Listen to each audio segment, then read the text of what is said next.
I'm Kelly from Silly Moon Quilting Co. and today we're going to talk about Rocket. Rocket was one of the first rulers that we manufactured, and you will see that it's a little bit different than a lot of the Stitch in the Ditch rulers that are out there. And the reason for that is we've created a ruler that works for those who like to stitch in the ditch and those who like to stitch a 1/4 inch off their ditch. And lots of people have different reasons for that, which we won't get into. But we want to just show you how you can easily stitch either in the ditch or just off the ditch by a 1/4 inch, easily using Rocket. Now you'll notice that Rocket, as with all of our rulers, comes with a little piece of sticky tape. You're going to cut that up using scissors other than your fabric scissors, as it is quite abrasive and it can cause some damage to your scissors. You also want to be cautious if you're using a sew slip mat or a Supreme slider, as it may scratch that if it comes in contact. So you always want to make sure that you've got fabric between your sew slip mat and the back of your ruler. So we're just simply going to put a small piece on either side. It is quite grippy, so we don't need to worry too much about that. That's plenty to hold on to Rocket to what we want to do. And I've drawn some lines on my quilt sandwich here just to give you some ideas, and we're going to call them seams for the demonstration. So we want to start off by dropping our ruler or our needle. And at this point, if you're working on a true quilt sandwich, you're going to stitch, you're going to bring up your thread.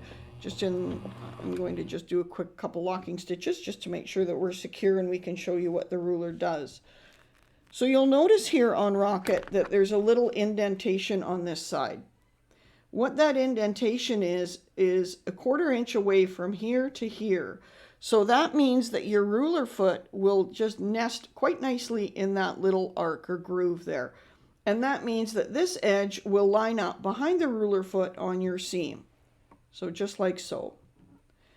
What we want to do is we want to make sure then that this other little edge here lines up also on your seam. And what that does is that puts your needle, which is a 1/4 inch away from the edge of your ruler foot, because most ruler feet are 1/2 inch in diameter.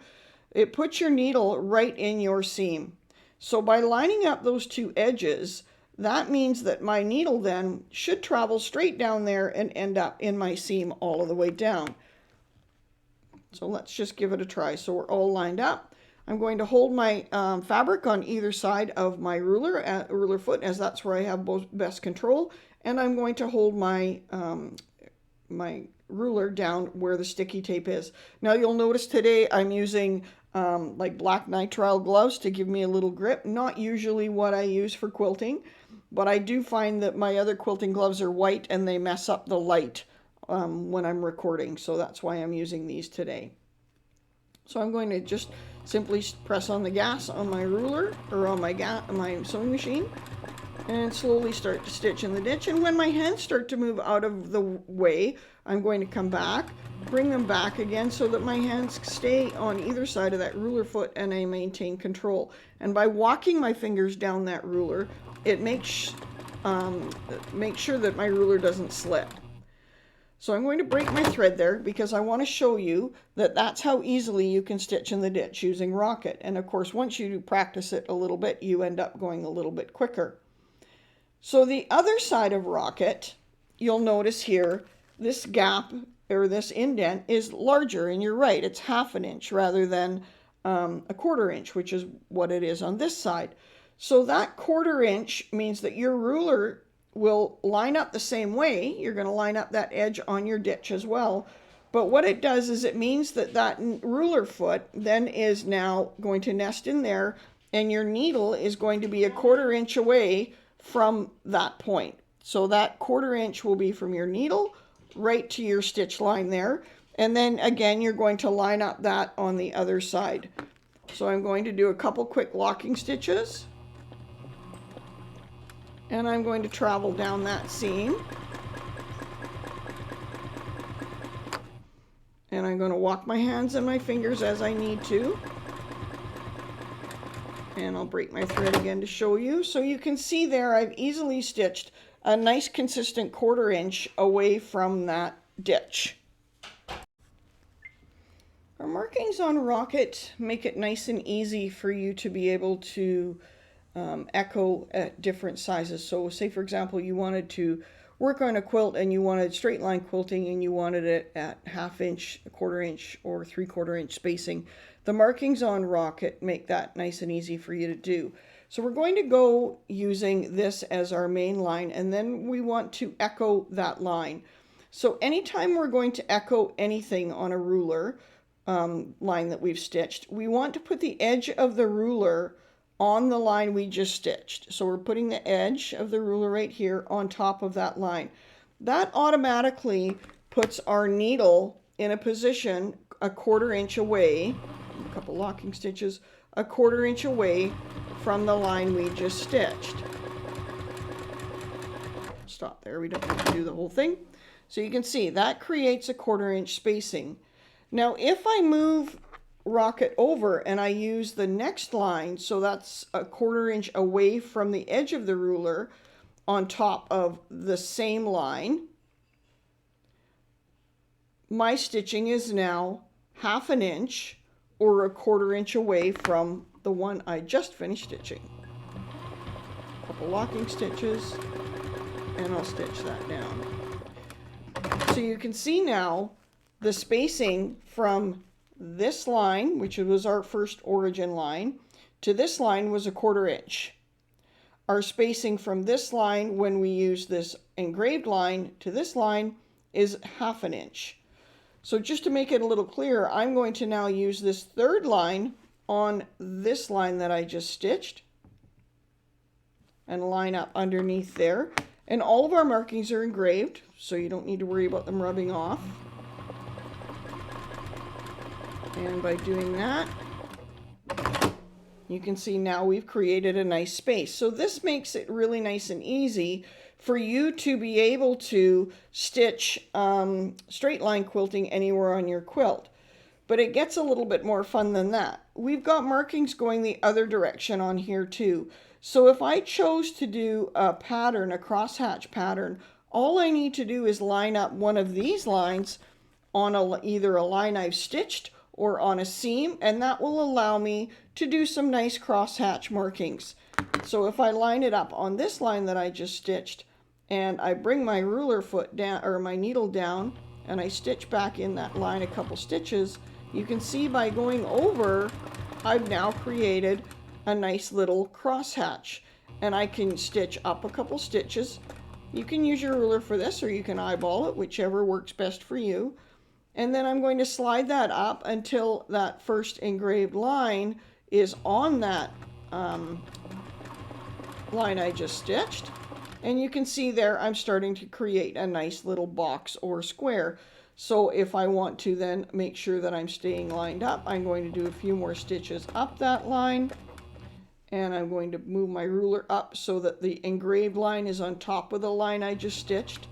And I'm going to go this way. So you could, of course, I'm just doing this in a small space, but you could do this over an entire block, as much room as you've got here. So you could do this in a nice big area to create some consistent spacing crosshatch without having to mark your quilt or use any other rulers.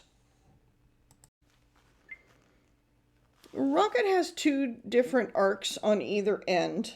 And the nice thing about them is they look the same, but they're not, because once you add in the diameter of your ruler foot, it offsets it just a bit, which means that then they nest perfectly inside each other. So what I've done here is I've got a bit of a cross grid on here, just mainly because I need the single line. And I'm going to take Rocket, and there's a little where the two of these lines intersect. So the bottom of the engraved line here, so there's two engraved lines, and the straight line that goes through the hole. Where those two intersect, I find if I line that up right on this seam, that gives me a nice flow.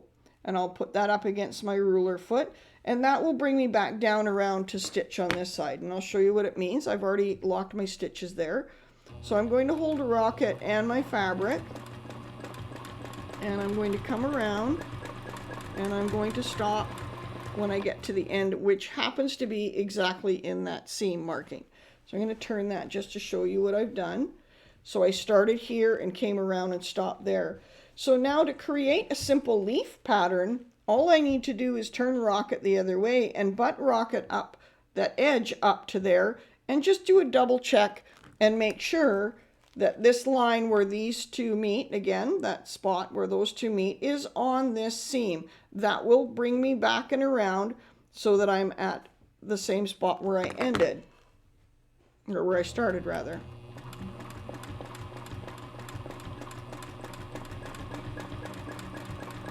So that will bring me back to the same spot. So you can see that easily creates a nice even leaf. Now we're going to create a different border or a design within a 3-inch strip. And you can adjust this to whatever you want, but I've got it set up as a 3-inch strip. So I've got a 3-inch strip here marked with halfway in the center, so 1.5 inches. I'm going to use the center line on Rocket. To make sure that I'm nice and lined up, I'm going to bring my ruler over and I'm going to bring my needle down in what we will call the seam and do my couple locking stitches. And then I'm going to travel along Rocket until I reach the seam on the other side. Now we're going, like I said, we're pretending this is a ditch.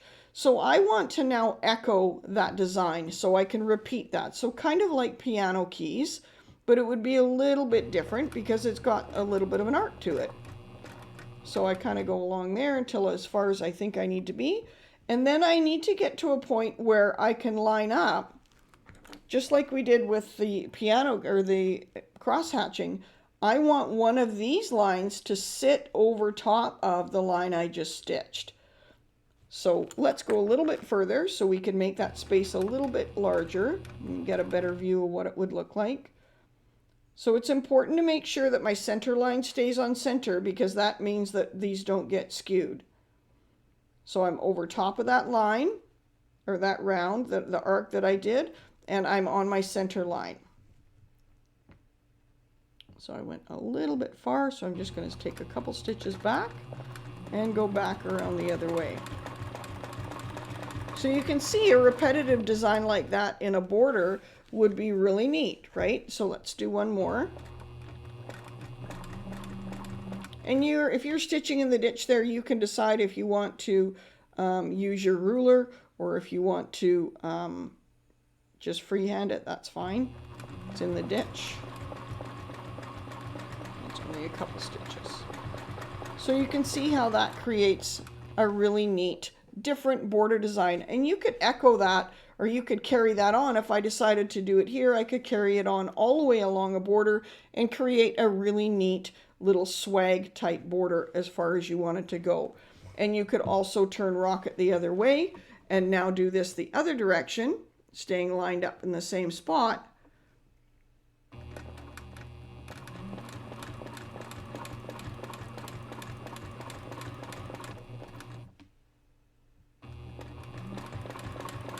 And that will bring you back down to where you were before.